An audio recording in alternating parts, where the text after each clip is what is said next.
বাগেদের দল আবার নেমেছে মাঠে, কার বুকে সাহস আছে থামাবে কে, বলো জিতবে বাংলাদেশ, বলো লড়বে বাংলাদেশ। আরে বাংলাদেশ যেহেতু দিচ্ছে, আব্বার কাছ থেকে তো 10,000 টাকা নেওয়া উচিত। যাই আব্বারে খুঁজে আনি। আব্বা, ও আব্বা। সন্টু, কি হইছে? আম্মা, আব্বারে কোথাও দেখছো?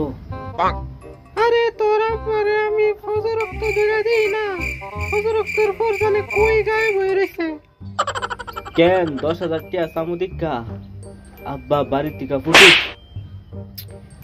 আরে তোরা বাংলাদেশের হেলা 15 বছর ধরে দেয় না, কিন্তু পাকিস্তানের হেলা জন শুরু টিকিট কেটটা মাডো জায়গা কাল লাগিয়েছিল পাকিস্তানের হেলা দেওয়ার লেখা মিরপুর স্টেডিয়াম। এখন যেহেতু পাকিস্তান বাংলাদেশের লোকে হারছে, এই ডরে ও 2 দিন ধরে বাইতে তো না।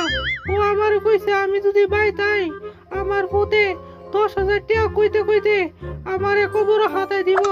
এই কারণে 2 দিন ধরে ও বাইতে না তোর ডরে, বুঝছো?